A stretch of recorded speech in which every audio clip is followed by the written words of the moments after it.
não frequentar o ambiente escolar vai acarretar esses prejuízos aqui. Estou disposto a isso? Estou disposto, não quero a escola, não quero mesmo. Tudo bem, então vamos trabalhar com isso da forma mais saudável possível que você possa então, lidar e caminhar com isso sem precisar da escola, mas que você construa um projeto de vida, então, de outra forma. Então, elaborando currículos para conseguir um emprego mais rápido possível, né, já que era um objetivo, um emprego, qualquer emprego, ou ver, então, a partir disso, quais empregos não precisam de escolaridade, ou de escolaridade mínima, e aí como que eu posso fazer para conseguir um deles, entre outras coisas, sempre trazendo também a reflexão da importância aí do sistema de ensino formal e de como ser protagonista também de se esse sistema não está sendo bom para mim, então o que eu posso fazer dentro dele, a partir disso, para tentar melhorar, né? O que eu, enquanto protagonista, realmente desse sistema posso fazer.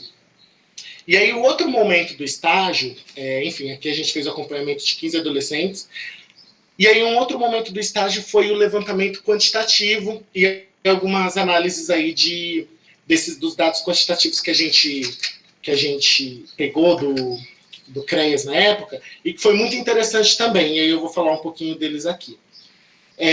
A gente, na época, tinha 159 adolescentes em cumprimento de medida, e aí desses 159, a gente retirou todos aqueles que não tinham informação sobre a vida escolar deles na planilha informatizada, no sistema informatizado lá do serviço. E aí sobrou um total de 104 adolescentes e jovens. Então, desses 104, a gente fez algumas relações, que eu vou falar um pouquinho agora. A primeira foi que a gente correlacionou os adolescentes que estavam fora do ambiente escolar, com os adolescentes que estavam dentro do ambiente escolar, correlacionando com os atos infracionais. Então, o que isso mostrou para a gente? Que os adolescentes que estavam fora do ambiente escolar cometeram mais atos infracionais e atos mais graves do que aqueles que estavam dentro do ambiente escolar. Então, como exemplo disso, o tráfico de drogas, enquanto os que estavam fora do ambiente escolar tinham 44 sujeitos no tráfico de drogas, os que estavam dentro do ambiente escolar tinham 31. Então, era uma diferença de 13 a menos no tráfico de drogas. E isso até sinalizou para a gente que a escola poderia, então, apesar desse seu sistema todo controverso, funcionar como um fator de proteção para o não cometimento de atos infracionais. E isso daí também vem corroborar com diversos dados nacionais, aí, diversos autores e pesquisas nacionais. Outro dado que a gente também levantou foi o índice de reprovação dos 15 participantes da orientação profissional. Então, a gente viu que a reprovação deles era muito forte no ensino fundamental. Então, desses 15 adolescentes inseridos no projeto, 11 reprovaram no ensino fundamental, que era 73%, 2 no ensino médio, e apenas 2 não haviam reprovado ou não tinham desistido.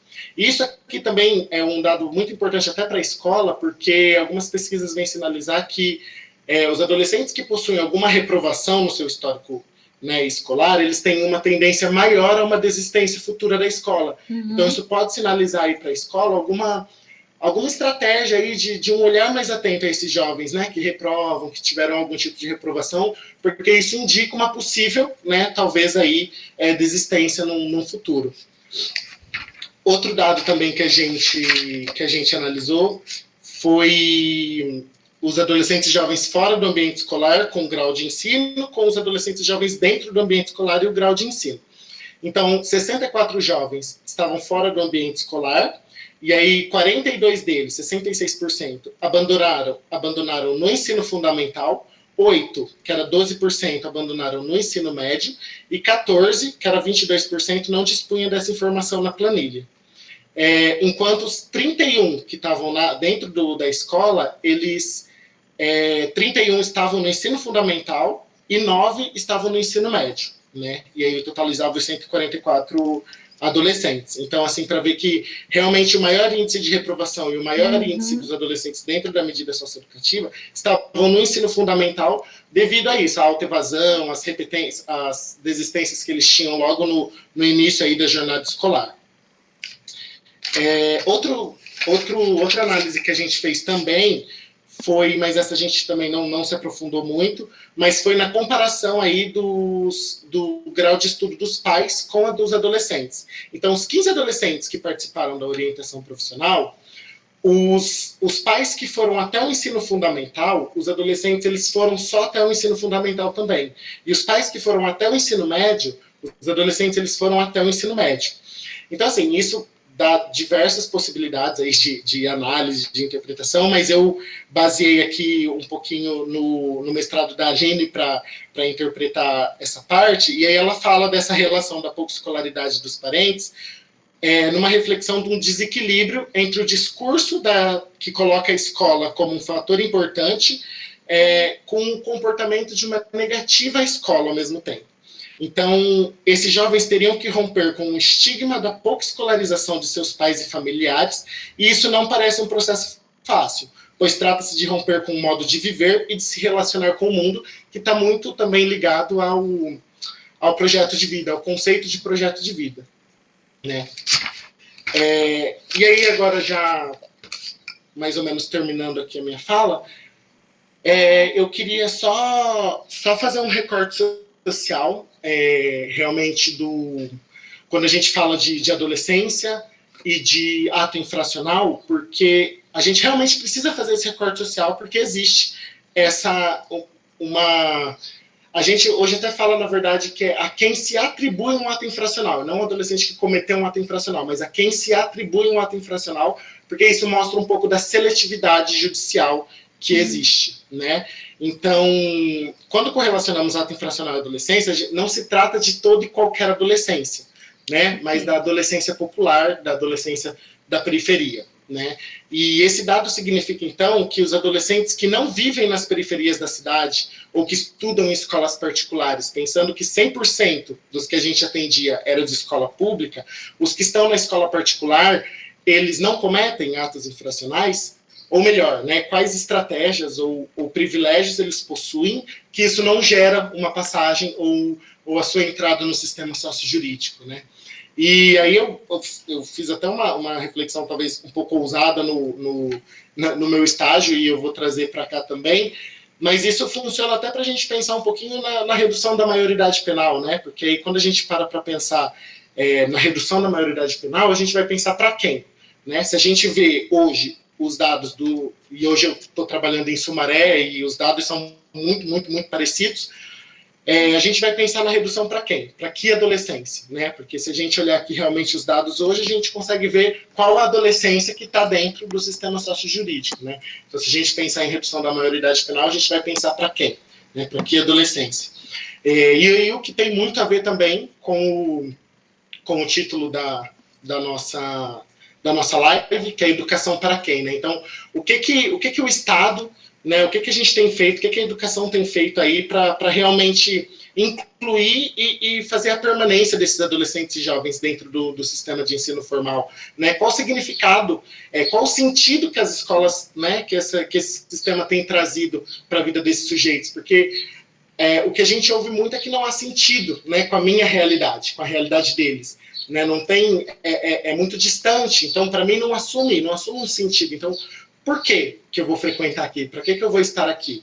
Então, eu acho que é muito importante para a gente pensar que enquanto psicólogos a gente tem muito o que fazer, muito trabalho, mas que é muito importante a gente pensar na educação não formal, porque realmente precisa da nossa atuação, né? A gente precisa estar ocupando esses espaços também. E eu acho que seria isso a minha apresentação. Eu espero ter contemplado o que foi proposto.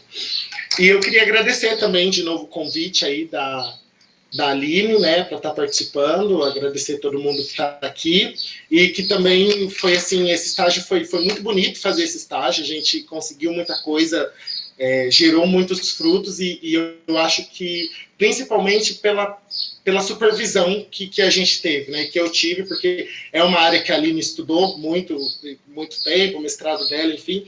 Então, realmente foram supervisões assim muito competentes. Eu sinto que que a supervisão que eu tive foi primordial para fazer um trabalho bem feito. Na época e que trouxe até, inclusive, hoje para eu estar lá em Sumaré também, na mesma área. Então, acho que é isso. Eu queria agradecer, muito obrigado. E aí eu passo a palavra agora.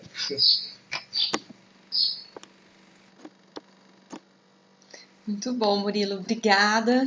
Para quem chegou um pouquinho depois, eu vi que algumas pessoas entraram, então nós iniciamos a roda, abrimos a roda de conversa e estamos no momento em que nossos convidados e nossas convidadas apresentam brevemente a sua experiência com o campo da educação e, posteriormente, iremos abrir para perguntas para que a gente possa fazer algum debate, alguma pergunta e se estabeleça o diálogo. Bom, eu vou passar a palavra agora para o Felipe. Ele vai contar para nós da experiência dele no Instituto Paulo Freire. Fique à vontade, Felipe. Mais uma vez, muito obrigada. Okay. Boa tarde novamente, Catarina, Aline, Murilo, Letícia, Laura, todos. Eu agradeço o convite, né, para participar dessa conversa. Eu vou falar um pouquinho sobre essa experiência junto ao Instituto Paulo Freire. Vou falar muito brevemente, superficialmente, pensando um pouco mais no nosso fazer, que muitas vezes era um fazer, um desbravar, não era só um fazer, né, era um descobrir.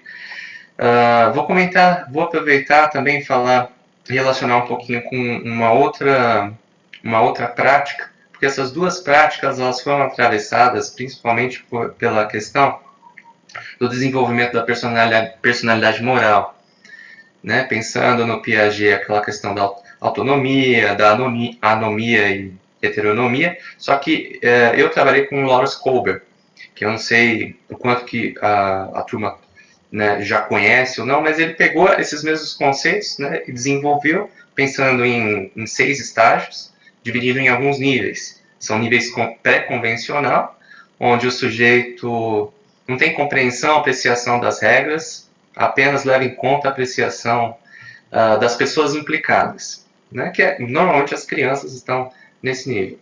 Nível convencional, que é a maior parte da população, que a emissão de juízos tem como referência as regras e expectativas do grupo, né? E ele busca a aceitação daquele grupo.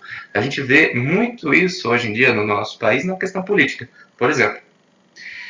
E o nível pós-convencional é onde está a minoria da população mundial, que entende-se essas regras do nível anterior, mas não é limitado a elas, né?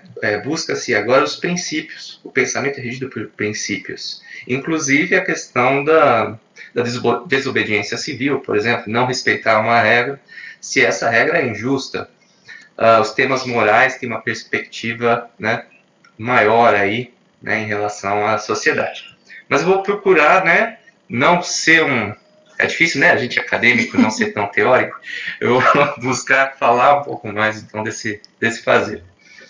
O primeiro fazer, antes de eu chegar na questão do Paulo Freire, foi num projeto sociocomunitário mantido pela Igreja Católica, numa comunidade no Grande ABC. Esse projeto ele atendia crianças, né, de 8 até uns 12, 13 anos, no horário oposto à escola. Então, se de manhã elas estavam na escola, de tarde elas estavam lá, vice-versa. Ele tinha suporte das empresas locais, ele tinha suporte das universidades locais, então tinha trabalho de estagiários das diversas áreas, tinha suporte de professores, eles tinham uma alimentação mantida por essas empresas, enfim. Lá eu realizei uma das pesquisas, minhas pesquisas normalmente são essa interface entre saúde mental e vulnerabilidade social, mas normalmente elas estão associadas de alguma maneira a instituições educacionais, sejam elas formais ou não.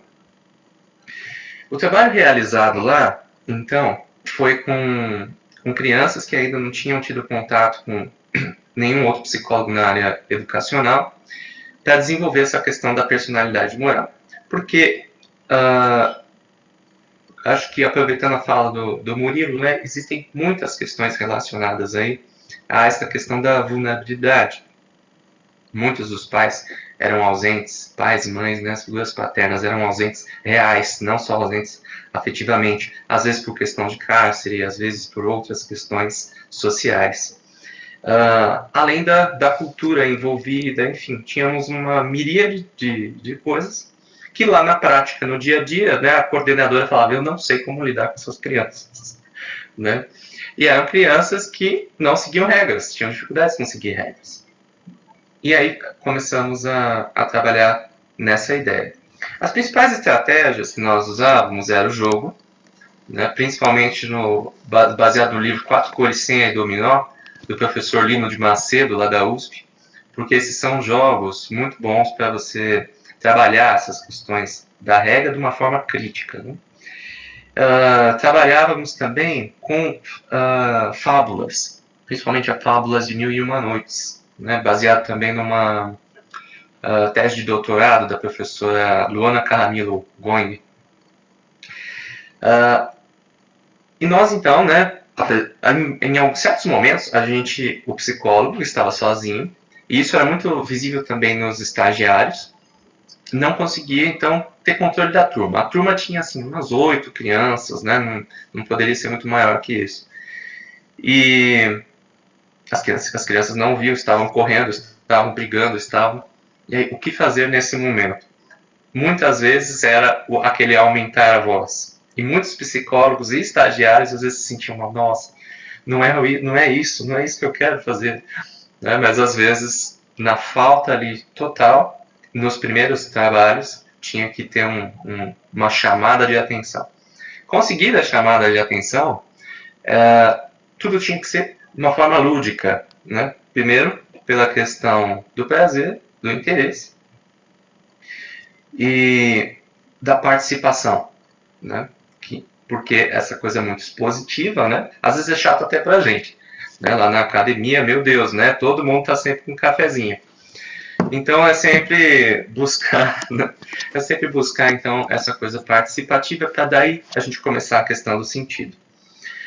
Para eu não me estender muito, eu vou contar um caso específico já depois foi um ano de trabalho, mais ou menos na metade do ano, em que a gente já tinha trabalhado questões críticas, como questão de roubo, questão de discriminação, várias outras questões, sempre pegando, né, as questões da fábula e trazendo, assim, numa metodologia, né, quase freiriana, se assim eu posso dizer, qual era a percepção deles, primeiro a partir daquilo, o que eles achavam, né, e depois a gente colocar outros pontos de vista para eles pensarem.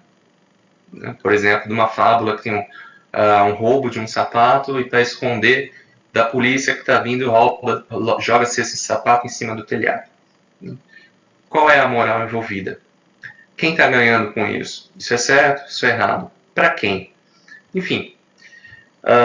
E esse trabalho, né, com muito cuidado, com muito zelo, né, devagar, ele tem uma coisa muito interessante. E as crianças, né, que no começo não conseguiam se organizar, aos poucos a gente ia discutindo então a questão da importância das regras, não só por elas serem lei ou por serem seguidas porque existe uma figura de autoridade, mas para a organização social delas, para que elas mesmas não precisassem de uma autoridade para impor a regra. E isso foi muito interessante porque elas no fim do ano, o projeto tinha uma questão de apresentação artística e tal, né? E eles começaram a organizar entre elas, crianças de 8, as crianças que estavam de 8, 9 anos. Elas começaram a organizar entre elas isso, sem interferência nenhuma minha até então, e vieram apresentar a mim. No caso, era um funk, eu não lembro agora a letra, mas ela era mais 18, vamos assim dizer. E ela falou, Psy, elas me chamavam de Psy. Psy, vamos apresentar um negócio pra você. Se senta aí. Eu, tá bom. Sentei. E várias das meninas começaram a dançar funk na minha frente. Rebolando, etc, né? Com aquilo que a gente achava muito próximo do meu rosto. Naquele momento eu falei, meu Deus, fiquei desesperado. Né? Compreendendo toda a questão cultural, né, o que elas estavam tentando trazer para mim ali né, ia um pouco na questão da... Elas tinham já a organização, mas faltava a questão da crítica. A questão de um homem adulto, né, estar sentado assistindo as crianças, né? Olha como a gente pode tomar, como poderia, né, tomar um processo, um processo, digo, esse fenômeno, né? Imagine esse fenômeno em um outro lugar, o que poderia acontecer, né? Então, eu esperei elas terminaram. E eu falei, legal, gente, muito bom que vocês organizaram, tal, a coreografia tá perfeita, mas vamos conversar. E aí fomos conversar. E uma das questões que surgiu foi a questão do amor. Então, havia uma frase mais ou menos assim, pegar a menininha e creu, pegar outra menininha e creu. E aí na música pegava várias menininhas e creu, mas não ficava com nenhuma delas. E aí alguém trouxe essa questão do amor, né? O que era o amor e o que era o creu. Elas não tinham muita certeza do que era o creu, nem tampouco do amor. Então, começamos a discutir. Elas falaram, olha, eu queria, Psi, que eu tivesse alguém, quando eu tiver, que me respeitasse, que cuidasse de mim, que eu pudesse cuidar dele e tal. E aí fomos, né, discutindo todas essas questões, sempre de uma forma crítica, que elas pudessem desenvolver, então, o pensamento ali não imposto, né? Que eu não viesse, então, com uma moral, que isso não seria de valor nenhum, mas que elas pudessem desenvolver uma crítica pensando naquilo que elas trouxeram. E a importância da cultura. Já começava o desenvolvimento da percepção de que aquela música é meu pai que ouve, é meu irmão que ouve, eu vi na rua, etc. Por que nós ouvimos certas músicas? Aquela questão do adolescente também, de se identificar, etc. Porque eu sou, em essência, psicanalista, tá? Enfim, esse trabalho foi muito interessante. Elas consideraram isso depois, junto com outras turmas, não tiraram o funk, que eu acho que também não tem que tirar, porque não é isso que a gente está querendo, né? Não é uma higienização, né? Uma política aí também muito perigosa. A gente quer que elas possam desenvolver a crítica do que se está fazendo e chegar nesse nível pós-convencional, né? Sair do nível convencional, ou seja, eu faço porque o grupo faz, e assim, eu faço porque eu quero, porque eu entendo porque eu estou fazendo, né? Pode ter esse fator e esse fator, mas eu compreendo e eu faço essa escolha com mais clareza. E aí, no fim do ano, o pessoal conseguiu se organizar e fazer as apresentações. No Instituto Pavo, essa foi o primeiro fazer. O segundo fazer foi no Instituto Paulo Freire, em parceria com a Prefeitura de São Bernardo do Campo, quando tínhamos um governo mais progressista, né, aqui. A proposta era muito audaciosa, na verdade, porque eles tinham um departamento de política preventiva revolucionário, né, se a gente parar para pensar, em nível municipal, associado à Guarda Civil. Poxa vida, né? Mas, quando a gente entra, a gente descobre algumas coisas, né? Havia o chefe da guarda, que já trabalhou bastante com a corregedoria também, ele estava buscando mudar de dentro a visão que os guardas têm, a visão racista, a visão de discriminar o mais pobre, né? Aquela que vocês já sabem bem. Então, a estratégia era mudar de dentro. Por isso que o Departamento de Políticas Preventivas ficava lá dentro. E a gente buscava o máximo possível a participação desses guardas para também fazer esse trabalho que a gente fazia com as crianças, com eles. Né? Porque qual é a ideia das guardas, dos soldados em si? Enfim, eu estou seguindo ordens. Né? Não é necessariamente que eu quero, eu estou seguindo ordens. Então, a gente trazer, inclusive, um pouquinho de crítica, né? E a possibilidade de a gente mudar essas ordens. Mas o nosso foco de trabalho não era esse. O foco era a educação de jovens e mulheres para promoção de cultura de paz. Pensando também na questão da prevenção da violência, mas mudando um pouco o foco. Promoção de cultura de paz em uma comunidade em São Bernardo, que tinha índices de violência muito altos, todos os tipos de violência.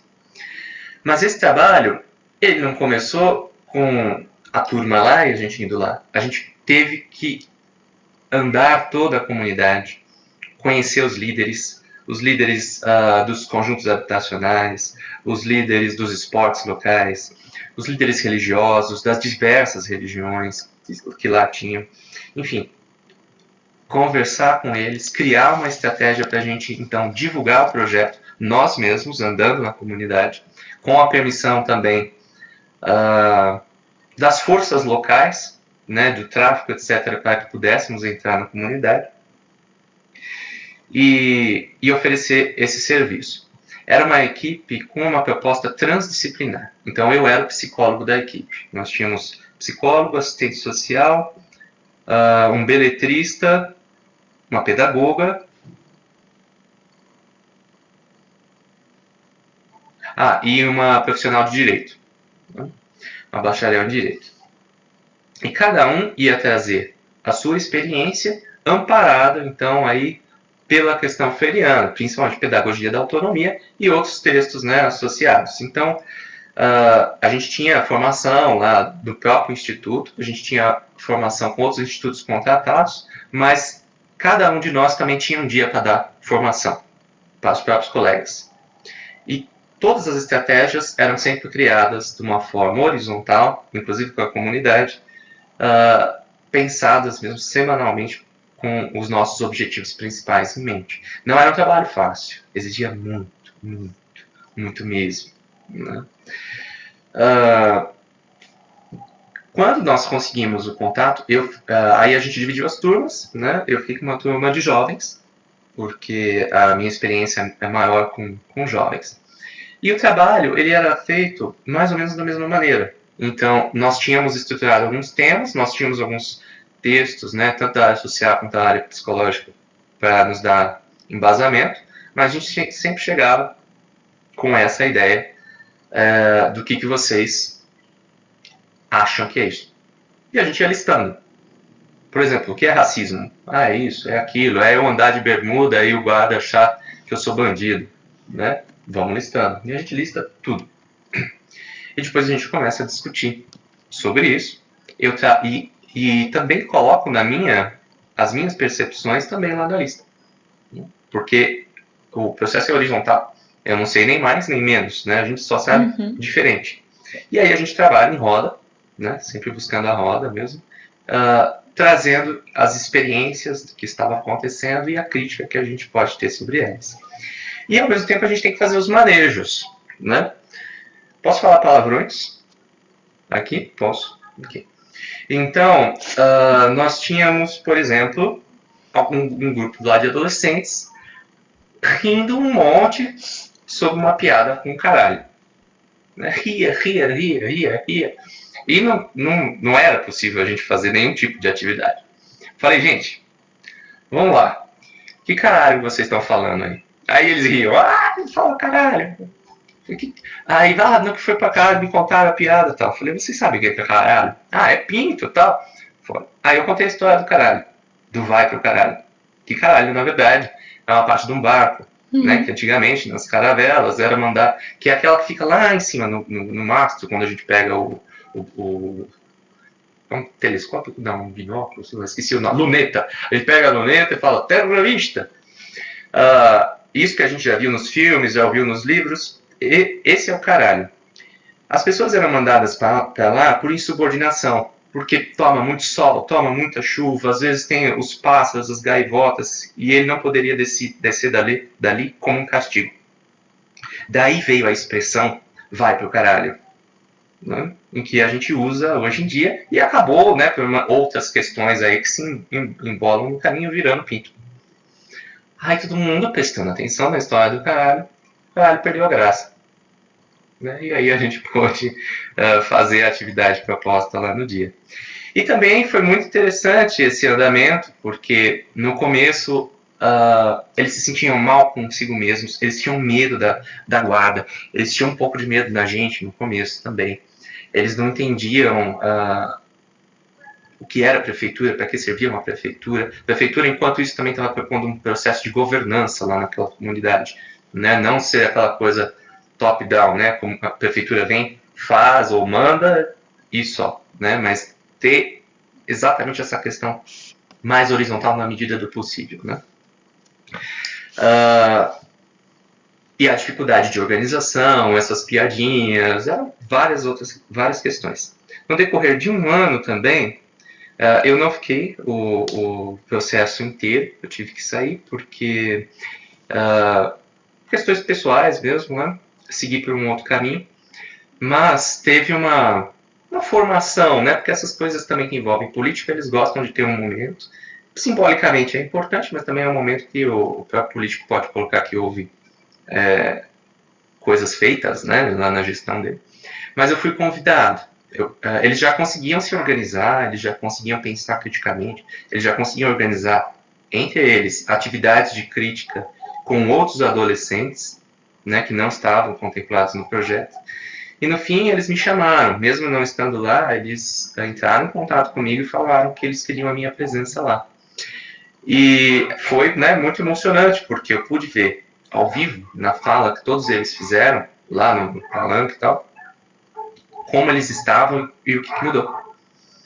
Então a gente é uma intervenção que vai ficar além de governos, né? É uma política forte de Estado, não de governo, né? E é uma política que promove um negócio que não é tangível, né? Por mais que a gente tenha esse momento solene aí né, deles falarem, então não é algo que se coloca uma placa de inaugurado, mas é algo que vai ficar durante muito, muito tempo, né? E exige muito essa questão da transdisciplinaridade, não só entre nós que éramos profissionais, mas junto à comunidade, né? Bom, eu tenho 1 minuto ainda. E aí eu aproveito para comentar que essas questões educacionais, elas são transversais também à questão de saúde, né? Muito. Então, na pesquisa que eu fiz em paralelo, no primeiro fazer, com mais de 120 crianças, nós verificamos que boa parte delas tinha sintomas depressivos. E figuras paternas eram fortemente ausentes, a questão do Estado também era ausente, e o que substituía o projeto, sobretudo na figura da coordenadora, que tinha aquela cara bem de mama, sabe? E outra pesquisa, só para vocês considerarem, é que a gente pode pensar esse mesmo tipo de coisa na universidade. A minha pesquisa foi sobre saúde mental de pós-graduandos, em que a gente teve um número também assustador lá na USP de pessoas níveis graves de ansiedade e depressão. E aí, quando a gente olha no contexto histórico da pós-graduação no Brasil, desde lá do tempo de Dom Pedro, né, a gente vê que essas coisas não são por acaso. E aí a gente tem que fazer, como uma frase que eu vi lá no Instituto do Paulo Freire, e disseram que era a frase dele. A gente muda o sistema com um pé dentro e um pé fora. A gente pode ter várias críticas quanto a isso, mas eu particularmente concordo. Então a gente vai tendo esse jogo de cintura, né, para fazer então essas revoluções na medida do possível, né, e fazendo esse trabalho que é coletivo, é um trabalho de formiguinha, então, que é, enfim, promover a crítica, promover a educação real, né, não uma educação sim senhor. Enfim, gente, é isso, tá? Não procurei me aprofundar e agradeço novamente e passo a palavra.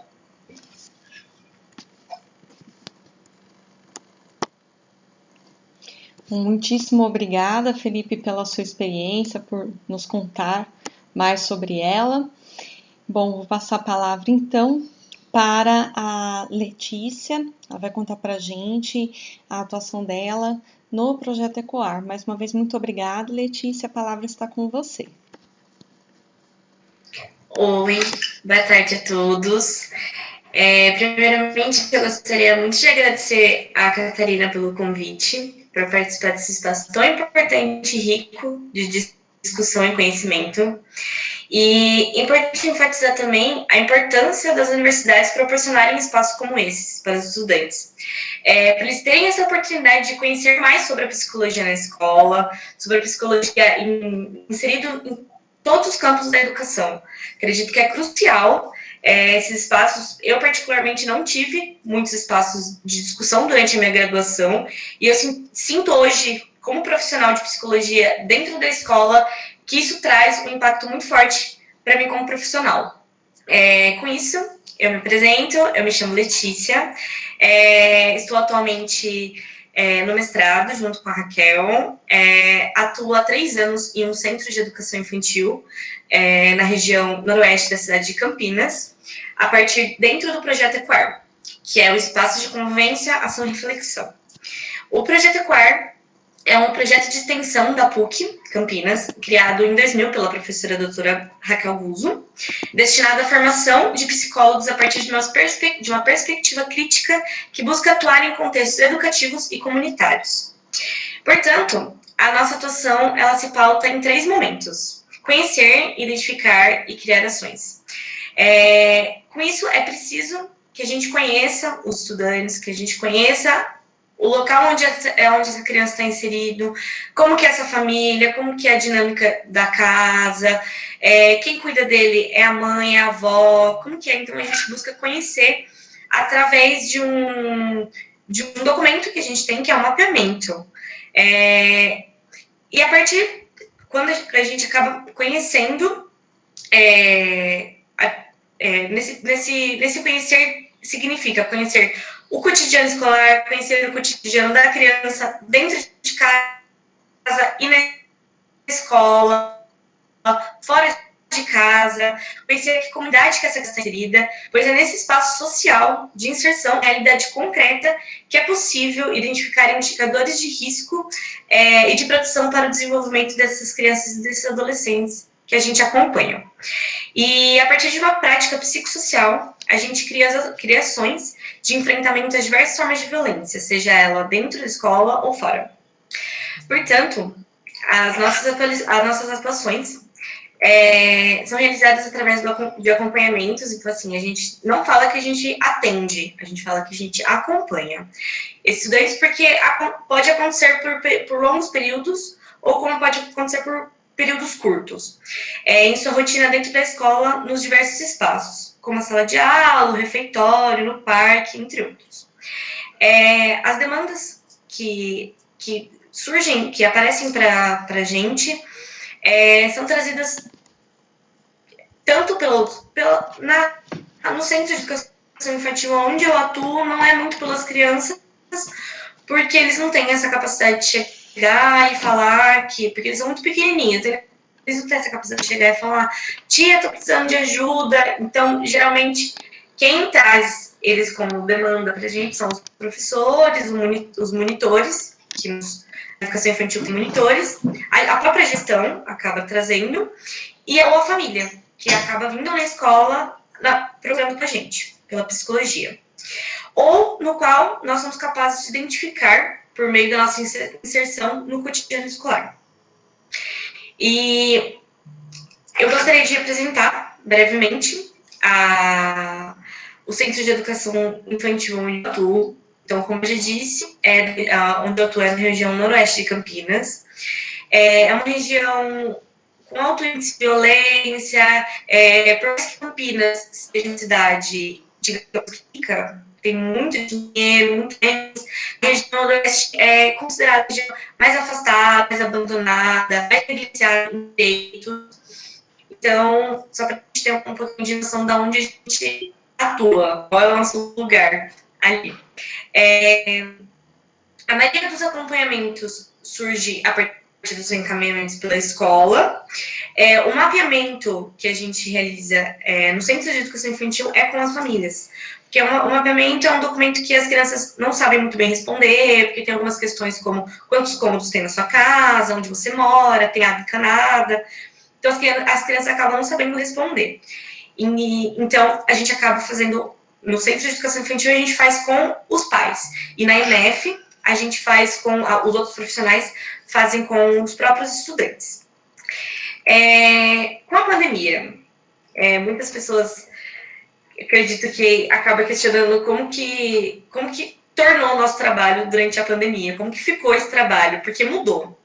Teve diversos impactos, diversos desafios, mudou a atuação dos... Deixa eu chamar o WhatsApp que ele tá fazendo barulho. Mudou para os professores, mudou para as famílias e mudou para a gente como profissional de psicologia.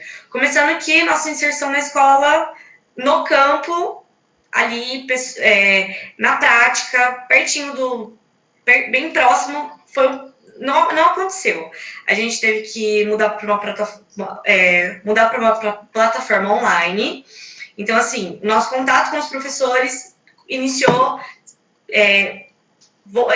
começou a ser pelo WhatsApp, pelos grupos. Foi possível notar, durante esse período de pandemia, uma imensa sobrecarga dos docentes, porque eles estão precisando participar de várias formações que a prefeitura disponibiliza para contabilizar horas, já que eles não estão em campo.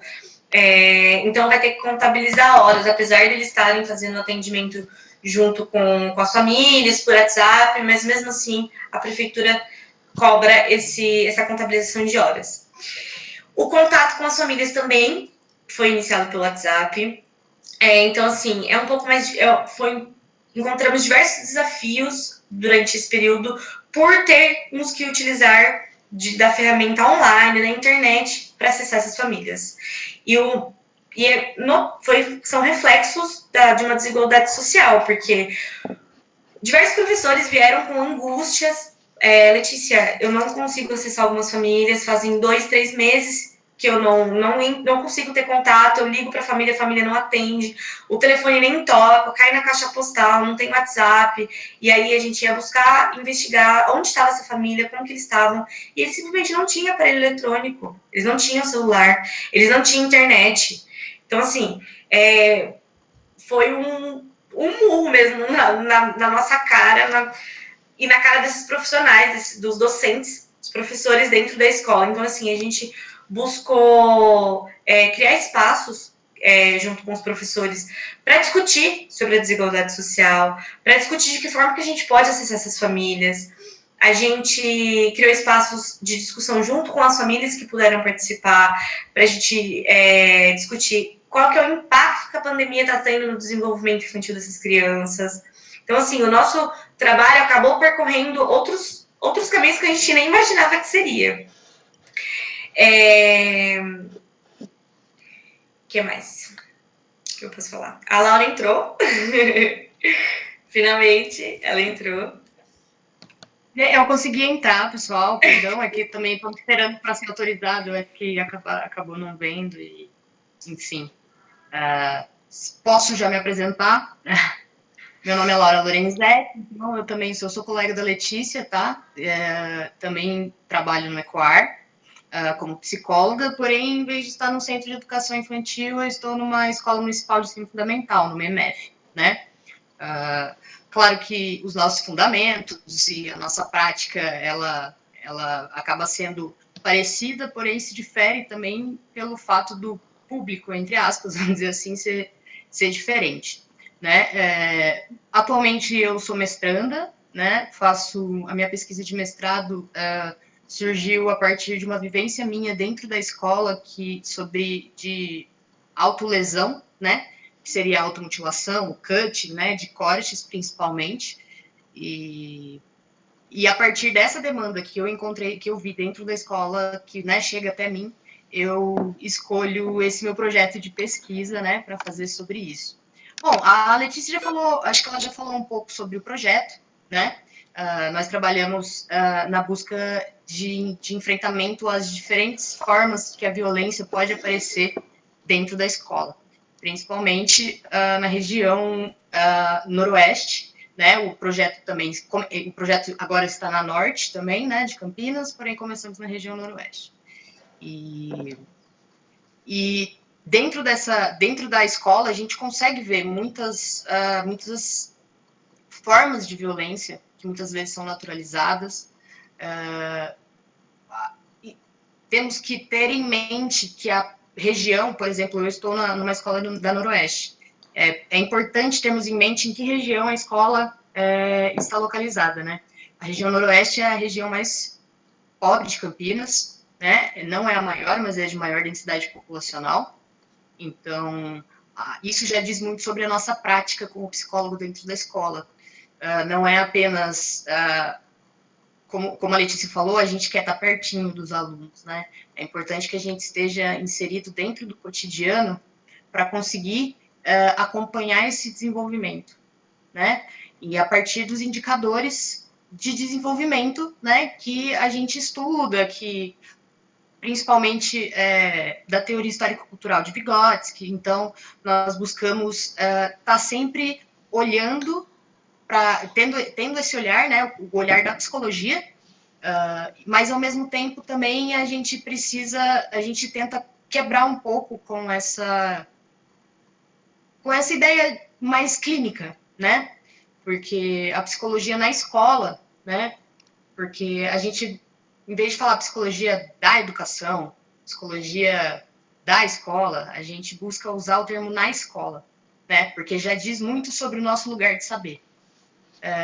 A partir do momento que a gente fala que a gente é psicólogo que está na escola e não da educação, não estamos ali também com regras prontas, nem chegando ali com pressupostos teóricos sobre uma realidade que não conhecemos. Somos psicólogos na escola e fazemos parte da equipe, né, da equipe escolar. Então, como a Letícia já falou, a gente participa dos trabalhos docentes coletivos, estamos sempre em contato com os professores, né? Muitas das nossas demandas também chegam dos professores.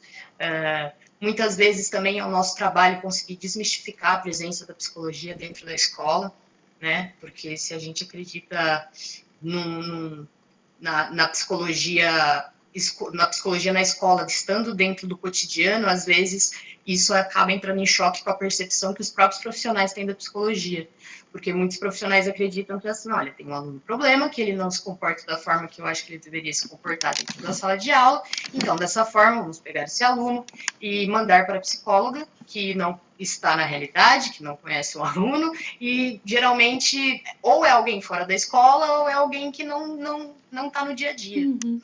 Então, é buscar mudar esse olhar de moldar esse aluno, aquilo que esperam dele, que que esperam que ele seja um aluno que fique ali numa aula expositiva o tempo inteiro, sentado, olhando, e, enfim, e tentar tirar isso. Não, vamos tentar entender esse aluno, como que ele vem para a escola?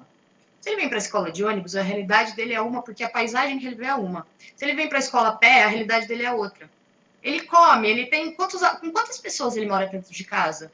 Assim, o aluno está dormindo dentro da sala de aula, ok, mas aí você vai ver, ele é um quarto para 4 irmãos, ou às vezes a família inteira tem um quarto. Então, são situações que apenas a vivência e a sensibilidade de conseguir entender aquele ser humano como um todo, né, não isolado de onde ele vive, isolado desse contexto, é esse tipo de olhar que eu acho que é uma das coisas mais importantes do trabalho do psicólogo dentro da escola, partindo de uma perspectiva crítica, né? Partindo de uma perspectiva contra-hegemônica, que vai um pouco contra esses moldes que a gente vê da psicologia tradicional. Óbvio que existem espaços para encaminhamentos e articulações, né? A gente busca fazer articulações com as UBSs que tem nas comunidades, a gente busca fazer articulações, por exemplo, com a clínica escola da própria PUC, né, que é onde a gente se formou. Porém, esses encaminhamentos não devem ser a primeira opção, né?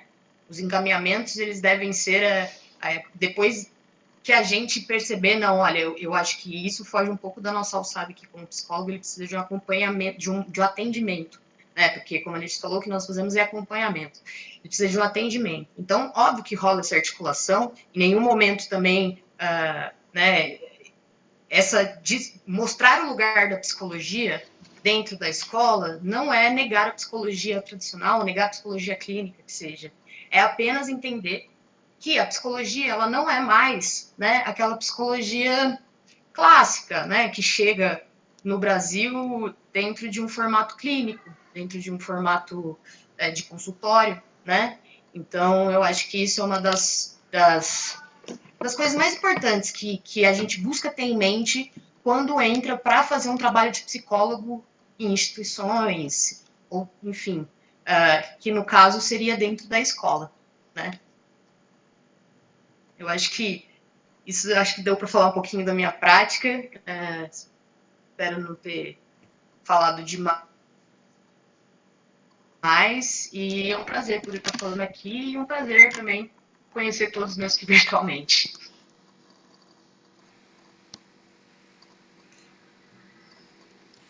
Laura, é um prazer te conhecer, seja bem-vinda à nossa roda. E quero agradecer a fala da Letícia, da Laura, do Murilo, do Felipe.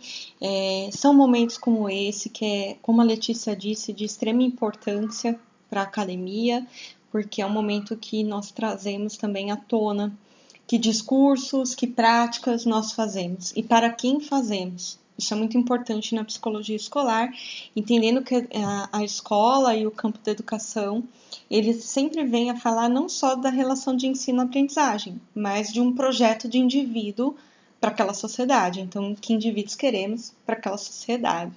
Então, passando para o segundo momento da nossa roda, eu gostaria de abrir para perguntas, posicionamentos dos nossos e das nossas, como eu costumo chamar, de ouvinte participante, né? Porque eu não consigo pensar nas relações fora do campo da participação também, é com que eu costumo trabalhar.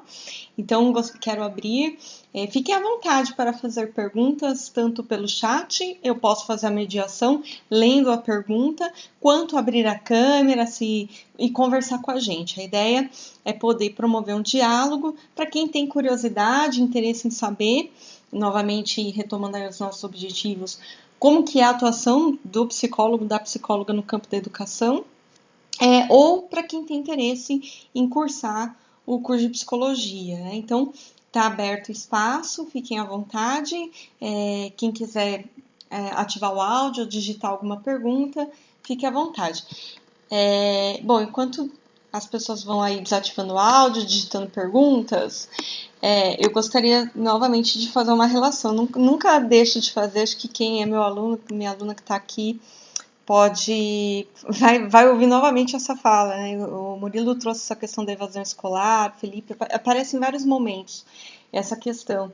E a gente vê que ela é muito acentuada na transição para o ensino fundamental, que é onde tem o ciclo mesmo, né, daquele pensamento mais robusto, mais complexo dentro do currículo escolar. E por que a gente luta tanto na psicologia escolar para combater evasão escolar? Justamente porque evasão escolar, ela nunca vem sozinha. Ela vem junto com o trabalho infantil, vem junto com a violência intrafamiliar, ela vem junto com o campo de violação de direitos. Ela já é uma violação de direitos, porque o direito ao acesso à educação está previsto no ECA, e essa violação nunca vem sozinha. E a evasão, ela pode abrir precedentes também para violência sexual, intrafamiliar. Então, é algo que quem for para a área de educação vai perceber que isso é um assunto muito comum, muito recorrente, desde a tese da Souza Pato, no Brasil, até os estudos atuais. Porque, de fato, e em última análise também, a evasão escolar, ela acaba fazendo com que, interrompendo a vida daquela pessoa, porque ela não tem chance de ascender socialmente. As classes populares, elas geralmente vão ascender pelo estudo, pela qualificação, pelo ensino técnico, conforme elas vão avançando. Então, assim, por isso que é muito importante, por isso que é um tema recorrente em escolar falar de evasão escolar. E não naturalizar essa evasão, não pôr a culpa no aluno, que é como o discurso normativo, o discurso vigente tenta fazer. Dizer que se o aluno desistiu de ir à escola, se ele não frequenta mais a escola, a culpa é toda dele. Na verdade, não é. Tem toda uma análise sistêmica, como a Laura trouxe, né? Esse aluno vai para a sala de aula, ele está cansado, ele dorme. Será que ele está sendo vítima de trabalho infantil? Porque, de fato, se ele estuda e trabalha, ele vai ficar cansado e vai dormir em sala de aula. É um dos sintomas do trabalho infantil. Eu dei uma oficina só falando para professores quais são os gatilhos aí, as questões a serem observadas quando envolve trabalho infantil na rede pública.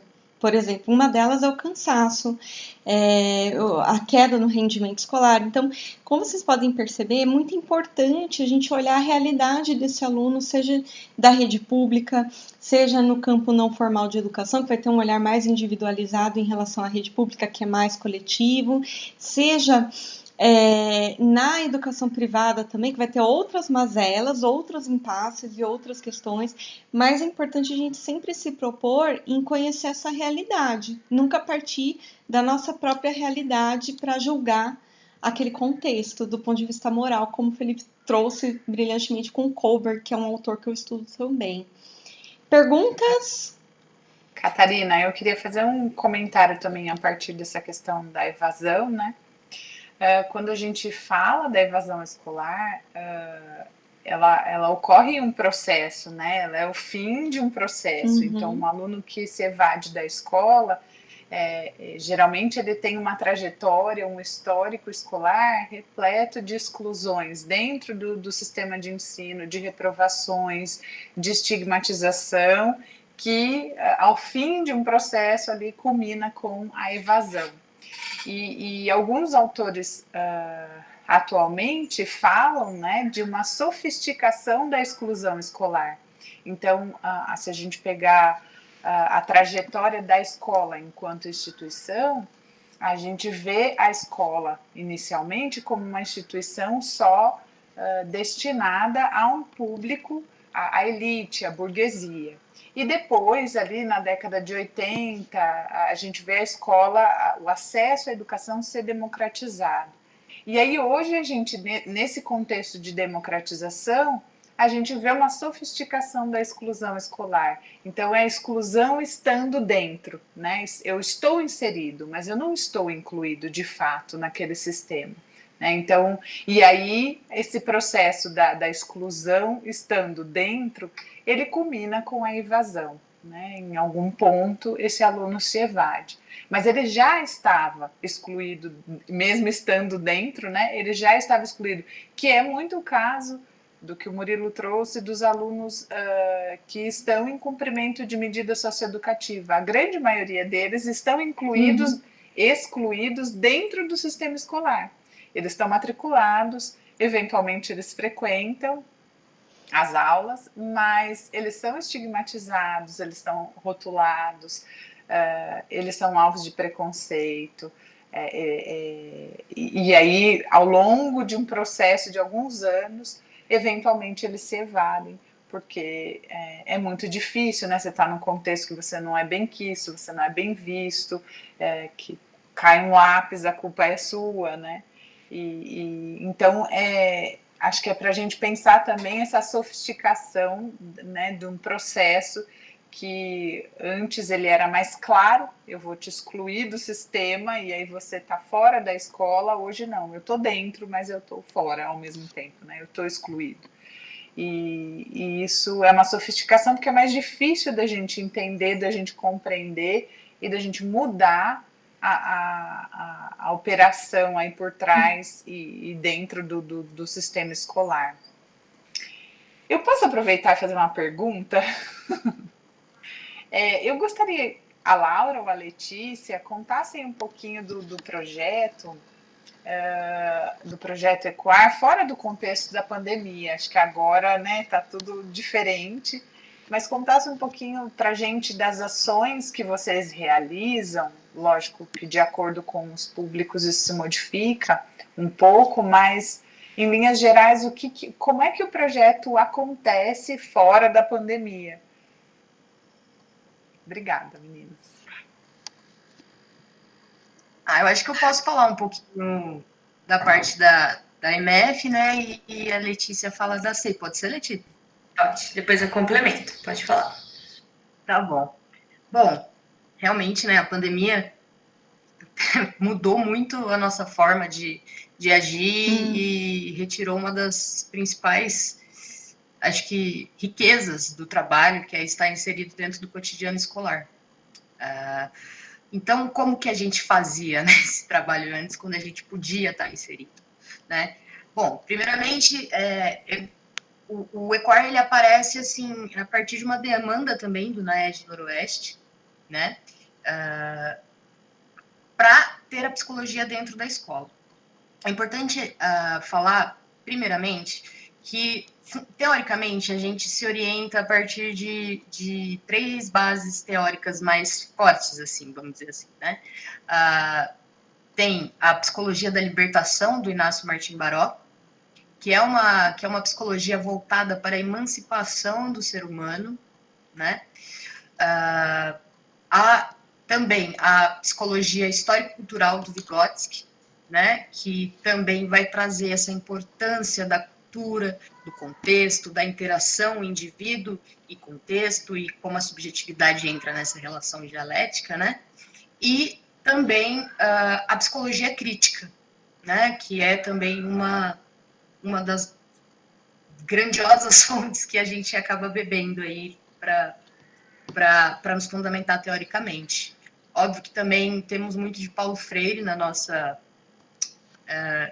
na nossa ação, no sentido de acreditar, né, numa educação transformadora, numa educação para o indivíduo, né, uma educação que não seja bancária, né, como ele mesmo diz, que não é uma educação onde existe uma pessoa depositando todo esse conhecimento que ele diz ter mais do que um estudante depositando apenas, né? Então, assim, ensinar e trazer esse olhar crítico do aluno é muito importante, assim, dentro da educação que a gente acredita.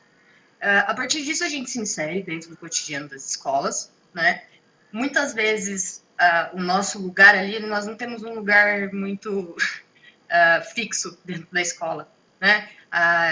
No intervalo, ficamos ali, estamos sempre camisetados, né? A Letícia está com a camiseta do Ecoar, então as meninas acabam, olha, né? A gente passa na escola, nas salas, explica que a gente vai estar naquele momento, naquele dia, durante os intervalos, mas também durante o dia disponível, que somos o Ecoar, nos apresentamos com uma psicologia na escola, tentamos desmistificar, como eu falei um pouco, essa ideia, né, de que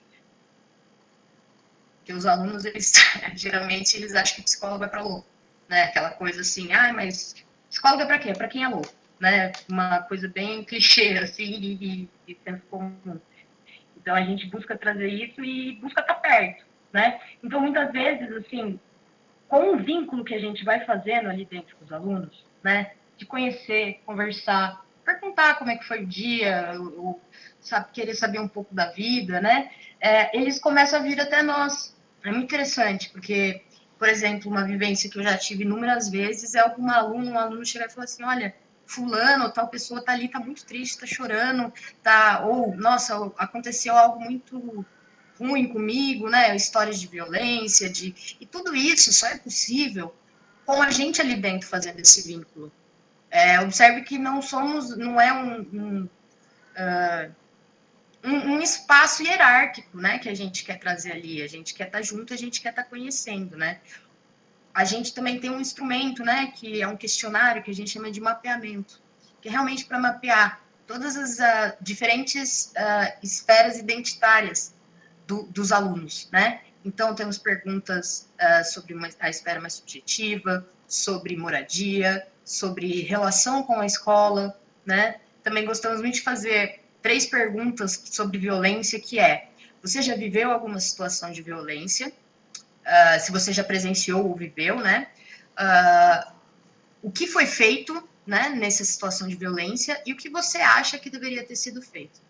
Então, a partir desses diálogos que a gente vai tendo com os alunos, no mapeamento mesmo, que é um simples conhecer a realidade, né? Algumas perguntas como, descreva a sua casa. Ela é grande, legal, gostosa. Não, ela é pequena, é ruim, é velha, não gosto. Mas o que você gosta de fazer no seu bairro, né? Então, assim, a gente vai já tendo a oportunidade de conhecer a comunidade, né? Vamos dizer assim, os espaços comuns dessa comunidade.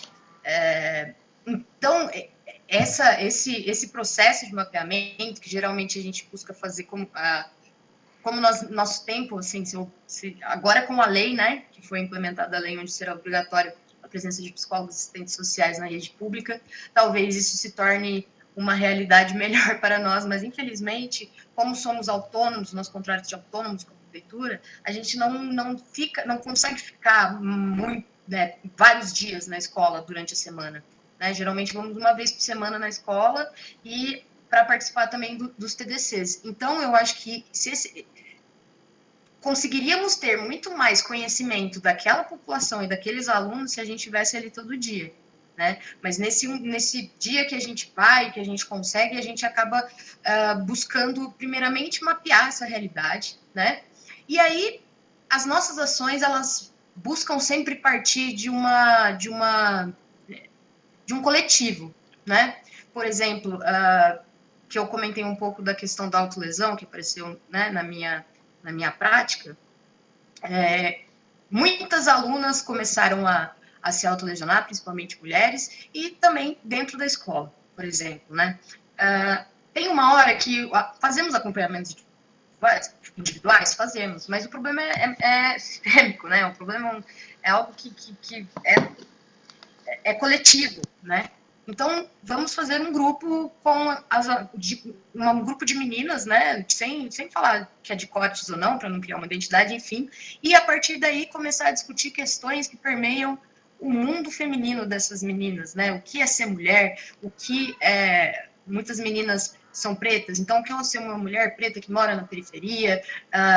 Quais são as formas de machismo que estão na nossa sociedade? E isso só é possível a partir da realidade concreta que elas nos trazem.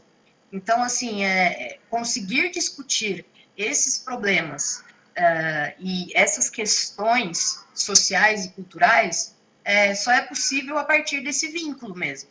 Porque é aquela aluna que ela se sente confortável o suficiente para dizer que tem um vizinho que ele abusa dela de alguma forma, seja falando, seja olhando, ou de outra forma, assim. E aí, a partir disso, já consegui problematizar e trazer, trazer a consciência para que essas alunas se vejam como agentes ativas da própria vida. Né? O ser humano, mais do que...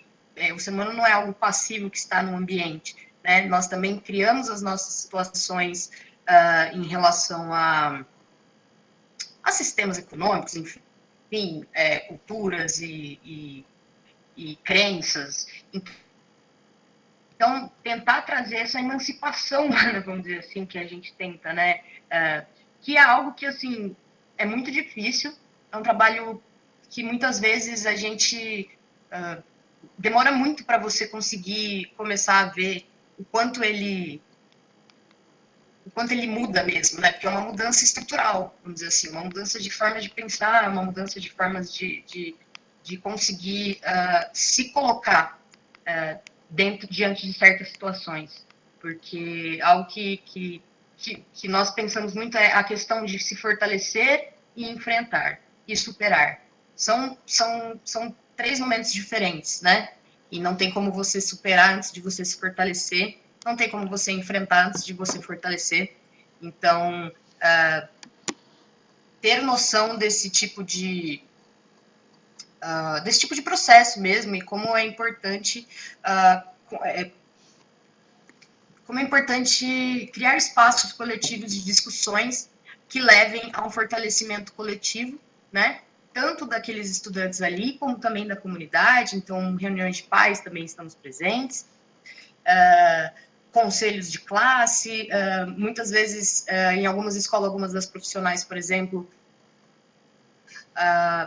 eram as que tocavam, ajudavam a organizar o grêmio.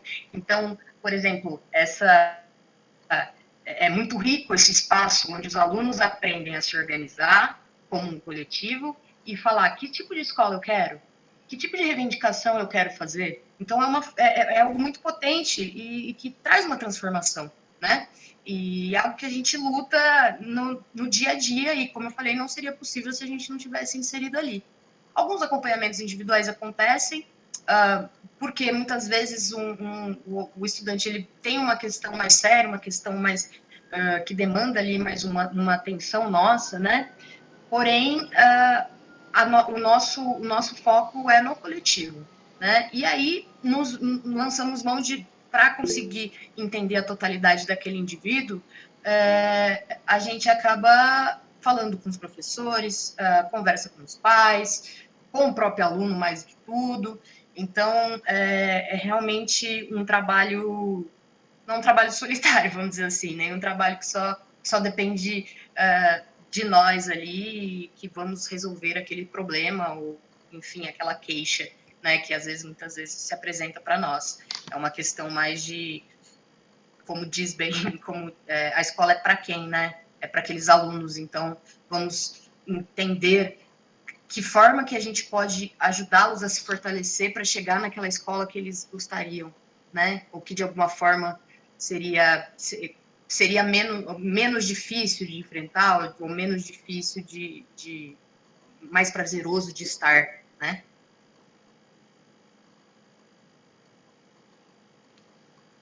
Letícia. Aí fica. Terminou? Então tá. Então, respondendo à pergunta da Aline, eu vou separar em 3 momentos para ficar mais organizadinho. Qual que é a nossa atuação com os professores, qual era essa da pandemia, né? Nossa atuação com os professores, com as famílias e com os estudantes. É importante ressaltar que estamos participando de todas as reuniões institucionais. Então, assim, as reuniões que o NAED organiza, estamos presentes em todas, com os professores e com a gestão. Com os professores, a gente oferece formações, então, todo ano, a gente, junto com eles, a gente dá formações em relação a assuntos que são pertinentes no cotidiano escolar. Então, assim, a gente discute desenvolvimento infantil, a gente discute a violência, qual é o papel do professor nesse momento, quando acontece algum tipo de violência. A gente acaba conhecendo também qual é o olhar do professor em relação ao desenvolvimento infantil, porque, assim, cada um é formado em uma universidade, acaba tendo outros conhecimentos, então a gente acaba conhecendo de onde vem a formação deles, de que linha teórica que eles se fundamentam para a prática. Com as famílias, a gente participa de reuniões, no Centro de Educação Infantil, as famílias são muito presentes, então, assim, a gente chama para conversar, aplica mapeamento, nas EMFs também, quando o psicólogo quer saber um pouco mais de como que é a rotina do estudante, acaba chamando os pais para conversar também, para compreender o que os pais estão entendendo, como que pode dizer, como que o seu filho está se desenvolvendo, para a gente tentar compreender de que linha de raciocínio esses pais estão seguindo. E qual é a rotina que eles se desenvolvem, como que é o dia a dia deles, quem faz comida para a criança faz comida sozinha, é a criança que faz a janta dela, ela é acordada sozinha ou é o pai, a mãe, o vizinho que acorda. Então, assim, tudo isso é fundamental a gente compreender que faz parte do cotidiano dessa criança, para a gente poder criar ações que façam sentido para esse estudante. Usamos o mapeamento, então, assim, o mapeamento é o instrumento mais forte que nós temos, a partir do mapeamento, dos resultados desse mapeamento, que a gente vai criar ações em coletivo. Então, assim, o nosso trabalho não é um trabalho a psicologia isolado, muito pelo contrário, é a psicologia junto com as famílias, junto com os professores, junto com as monitoras, junto com a gestão. Então, assim, é um trabalho realmente conjunto. Eu acho que eu consegui tirar a dúvida. Muito obrigada, meninas. Sim, acho que pelo menos a minha dúvida é sim. Agora, se o pessoal tiver mais dúvida, a gente está aqui à disposição. Tem um comentário aqui no chat, que é usuário desconhecido. Ótima pergunta, também fiquei curiosa, pois trabalho como monitora no Macei. Ai, que bacana, que fica na região noroeste. Gostei bastante da iniciativa desse projeto. Legal. Bom, mais alguém? Perguntas? Posicionamentos? Ai, gente, se ninguém tem pergunta, eu tenho outra. Se deixar, a gente tem um monte. Posso perguntar uma última coisinha?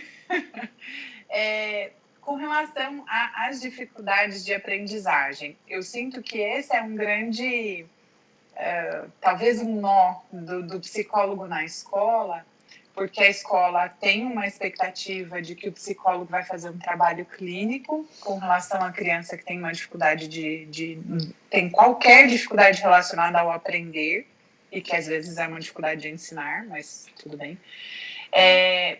E aí a ideia, a escola já procura, né, o psicólogo ali na escola com essa expectativa de que vai ser feito um trabalho clínico, um trabalho avaliativo, psicométrico.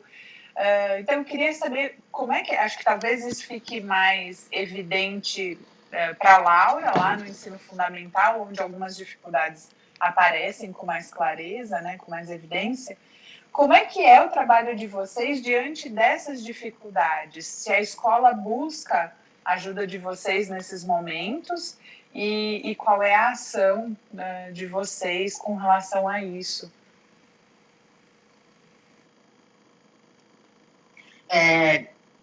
Realmente, ótima colocação. Muitas vezes, essa busca, né, é realmente aquele o famoso aluno problema, né, que nos é encaminhado, porque...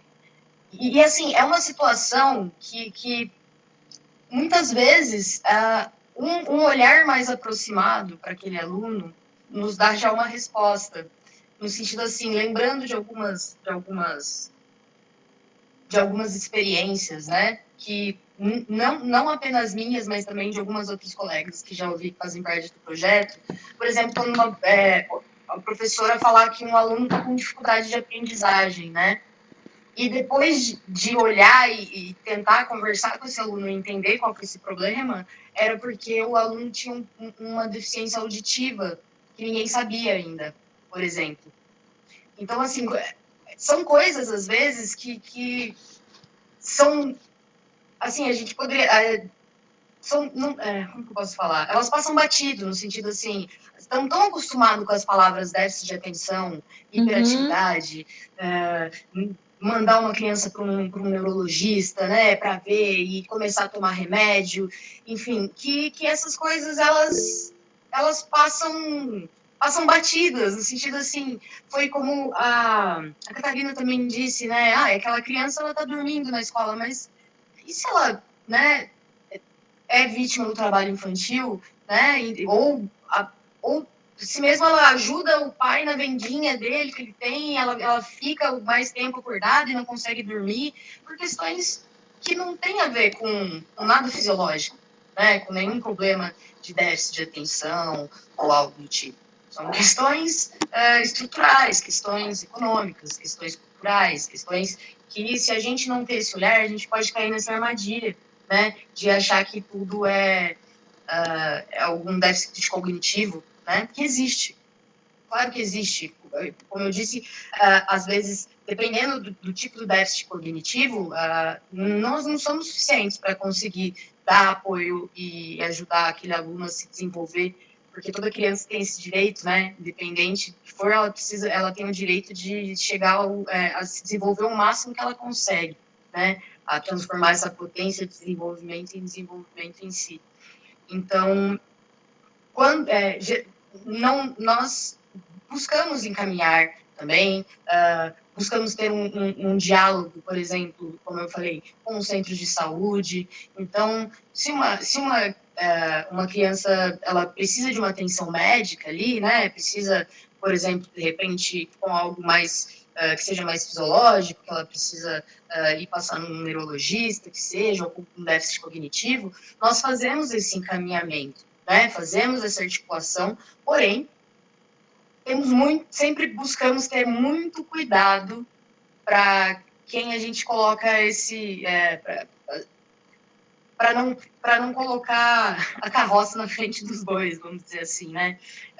Para conseguir entender que aquele aluno ele não existe isolado do seu contexto, né? Não tem como a gente esperar que ele haja de uma forma que não tem como esperar sem conhecer aquele cenário que nós saberemos qual é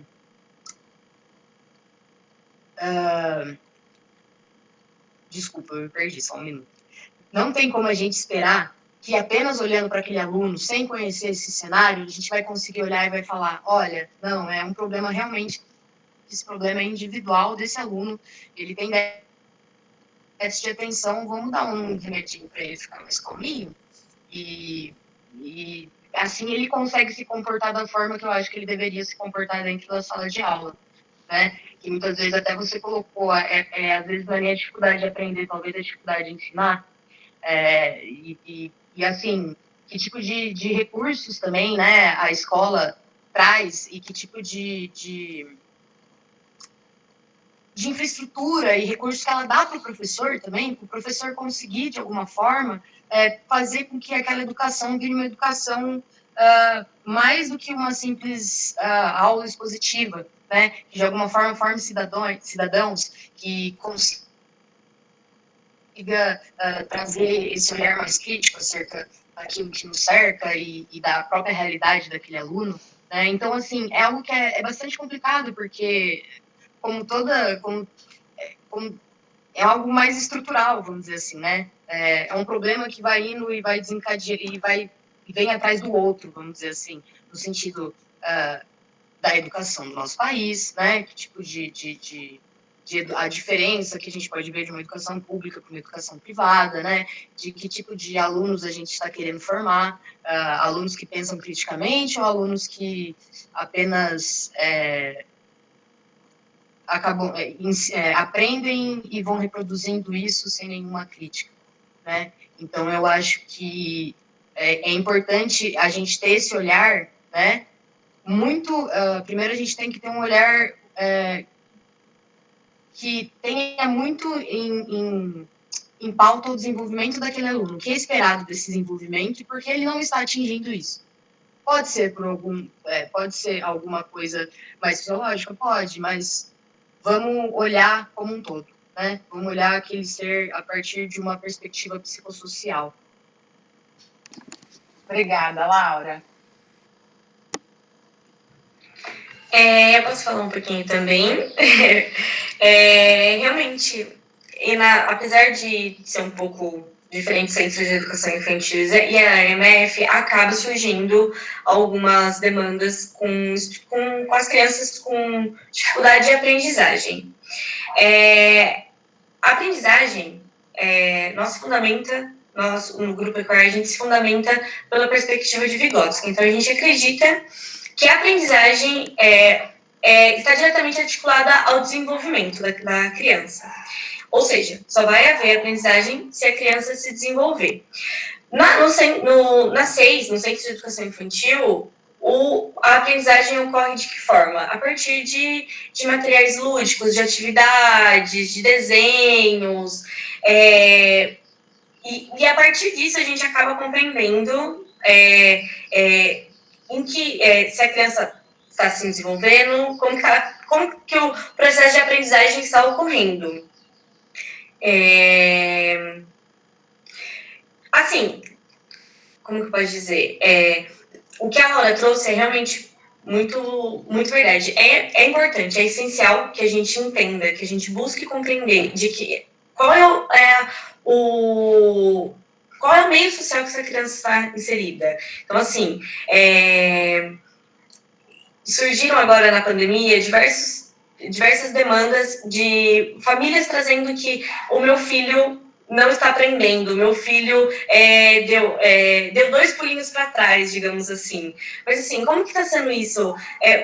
Como que a pandemia teve um impacto? Então, assim, é preciso considerar tudo isso. Não sei se eu consegui responder. Sim, muito obrigada. Perfeito, muito obrigada. Tem mais uma pergunta aqui no chat do Bernardo Gabriel.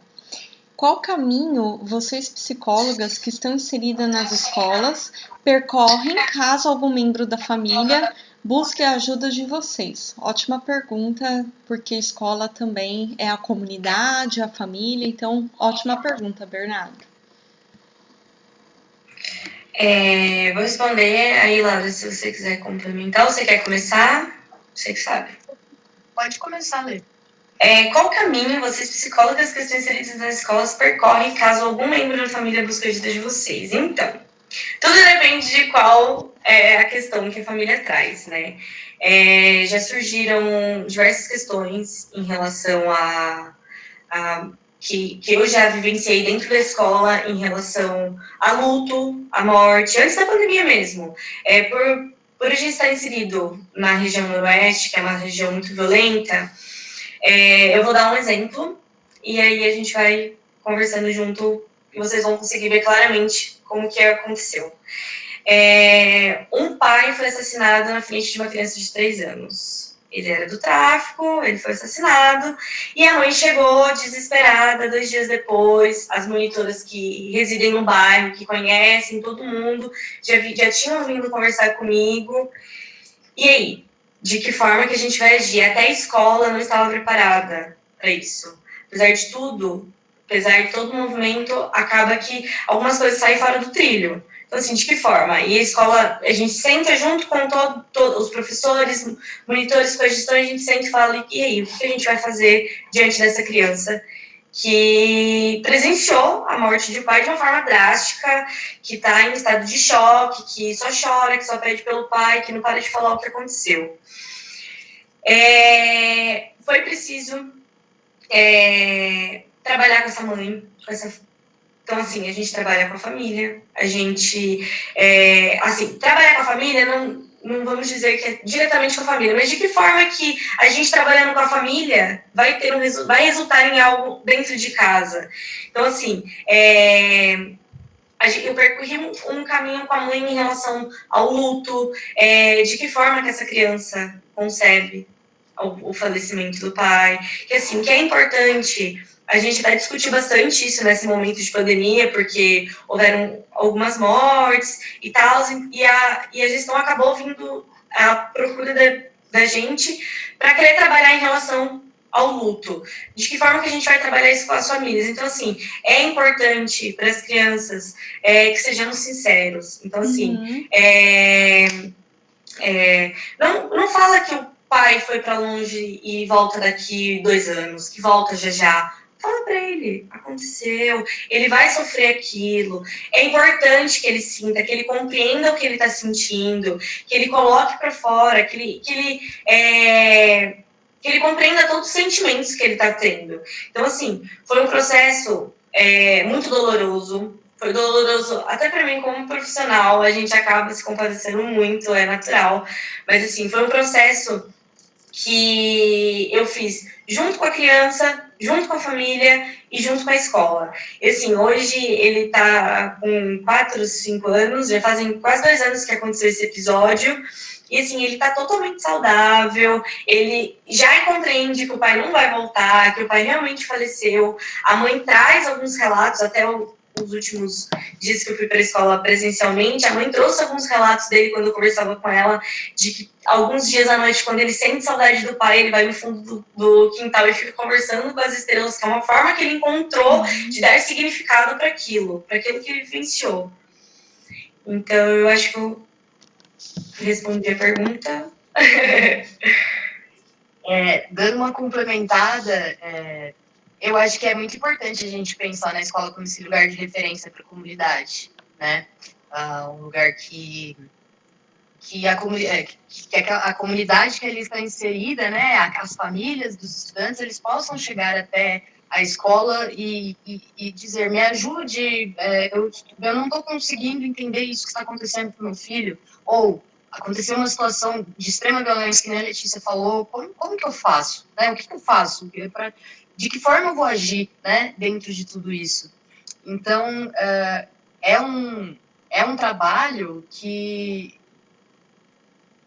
tem que realmente ser juntamente com não tem que ser apenas com a família em si, vamos dizer assim, mas também tem que ser com os professores, né? Porque os professores também vão falar com a família, os professores também vão falar com aquele aluno, e aquele aluno ele vai perguntar o que aconteceu, né? Muitas vezes, talvez a família, a mãe, por questões pessoais, por exemplo, essa mãe que sofreu uma perda dessa, que também foi uma perda, ela precisa de um atendimento, algo mais que acabe saindo da nossa alçada, porque vai além do desenvolvimento integral daquela criança. Então, a gente nos sentimos confortáveis também em instruir aquela mãe e encaminhar também de alguma forma. Olha, se a senhora está procurando atendimento também psicológico, algo que, né, que acaba não sendo o que nós fazemos ali dentro da escola, né, principalmente com a família, a gente tem essa conversa, a gente busca instruir, a gente busca trazer lugares onde ela pode encontrar um acompanhamento, a clínica Escola da PUC, né, que oferece acompanhamento, atendimento de graça, enfim, pelo SUS. Então, eu acho que a escola como lugar de referência, é importante ter em mente isso, e nós psicólogos também ali dentro para conseguir instruir, seja como a Letícia falou, não, deixa esse aluno falar o que ele sente, né? Deixa ele chorar, porque assim, nesse caso específico, por exemplo, a morte é algo que é desconfortável, né? Geralmente para as pessoas. E então falar com uma criança, algo que a nossa supervisora sempre nos fala, que eu acho show, assim, que é não subestime a criança, né? Muitas vezes acho que a gente sabe que é melhor para ela e a gente quer protegê-la, e a criança tem uma capacidade de compreensão e uma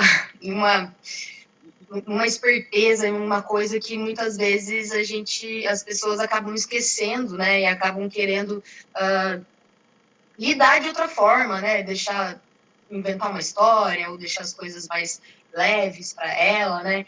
Então eu acho que esse respeito também é muito importante, não só com a criança, mas também para com a família quando você vai instruir a família de alguma forma, quando ela tem alguma pergunta, mas como que eu ajo quando meu filho faz isso, né? Então, sempre endossar esse tipo de visão da criança e do estudante é muito importante, né? Ele não subestime, sabe? Ele vai conseguir falar sobre isso, ele vai conseguir elaborar isso de alguma forma, e da forma dele, da forma lúdica que seja dele, ele vai sentir o que quer que a situação traga de sentimento para ele, né? Então, a importância mesmo de ser um lugar de referência e de conseguir, de alguma forma, articular com outros serviços para poder dar essa atenção para a família, né? Que muitas vezes, como eu disse, foge um pouco daquele foco do desenvolvimento da criança, né? Mas também, de alguma forma, acaba respingando na criança, porque a criança mora com a mãe, então é tudo muito interligado, né? Por isso que a gente busca, então, estar sempre, de alguma forma, articulando nossas ações, tentando se aproximar, como eu falei, do centro de saúde, indo numa reunião. Tem uma das nossas colegas que o projeto de pesquisa dela é sobre essa articulação entre o centro de saúde e a escola. Então, a importância também de se trabalhar em rede, né? Eu acho que, espero que tenha dado para responder sua dúvida. Muito obrigada, viu, Laura, Letícia. Bom, pessoal, acho que a gente precisa encerrar. Tem um comentário aqui eu não estou conseguindo abrir. Do Bernardo. Muito obrigada pela resposta, Letícia e Laura. O projeto Equar é muito importante nas escolas. O que vocês fazem é muito lindo, que esse projeto consiga uma expansão para outras regiões. Obrigada. Que legal. Obrigada, Bernardo, pela participação. A gente precisa encerrar, né, pelo horário. Agora, algumas pessoas já sinalizaram que estavam saindo, né? Começa a chegar um horário de alguns têm aula, têm compromissos. Eu gostaria, então, de agradecer, né? Nós estamos encerrando a nossa roda de conversa após esses relatos e esse debate, essas dúvidas. Muito obrigada. Eu agradeço imensamente a todo mundo que participou, aos nossos alunos, convidados, o Murilo, o Felipe, a Letícia, a Laura. Eu agradeço muito a disponibilidade de vocês, principalmente nesse momento do ano, né? Que eu sei que está todo mundo cheio de coisas, finalizando coisas.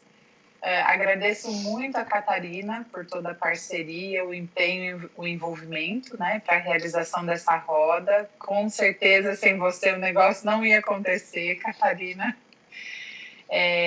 O nosso objetivo hoje, gente, foi apresentar e discutir as possibilidades de atuação do psicólogo nos diferentes contextos de atuação dentro da educação, a partir de um modelo crítico, né? Então, o Murilo e o Felipe nos trouxeram experiências dentro da educação não formal, e a Letícia e a Laura nos contaram um pouquinho das atuações delas no projeto Equar na educação formal.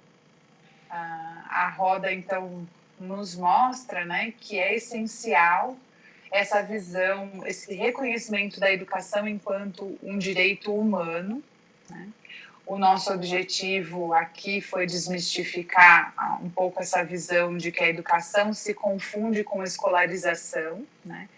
E que ela só acontece na escola, num espaço formal e programado. Né? A gente buscou também contribuir para a superação desse modelo clínico da psicologia na escola, ou da psicologia na educação.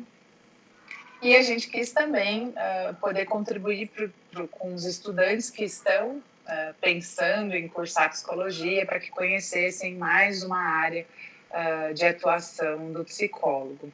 Espero que a gente tenha conseguido atingir esses objetivos com essa roda. Eu queria finalizar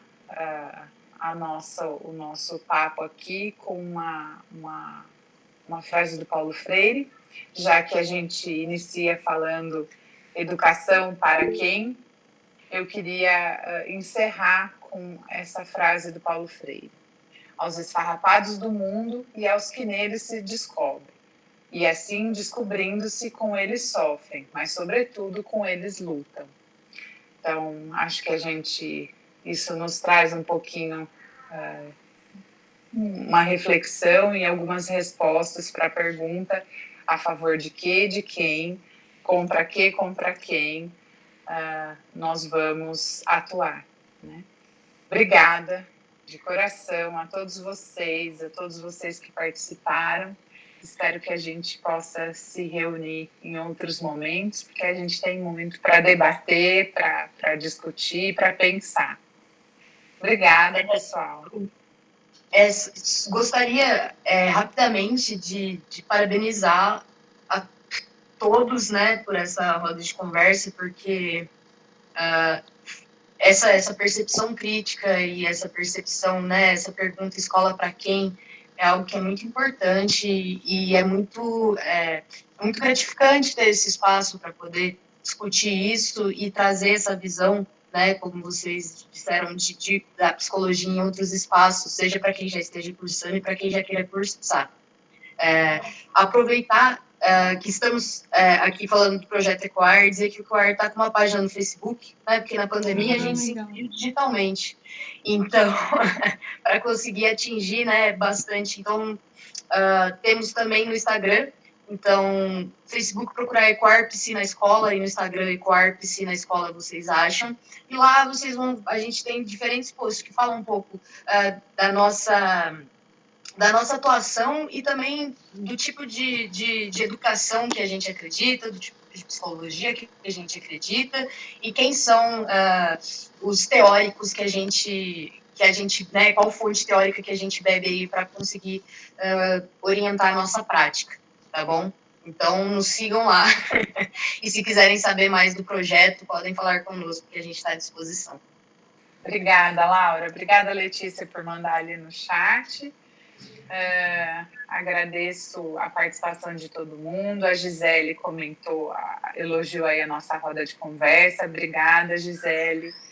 Muito obrigada, pessoal. Boa noite. Espero que essa roda reverbere um pouquinho aí no nosso cotidiano. Obrigadão, viu?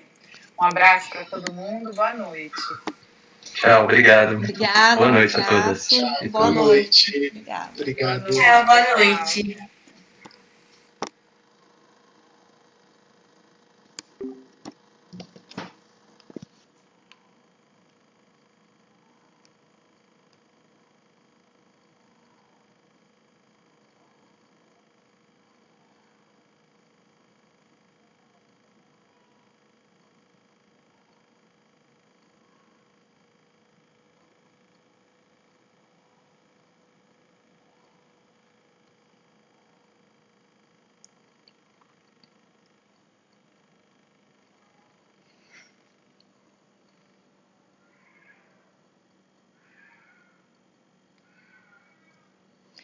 Aline, obrigada pela parceria.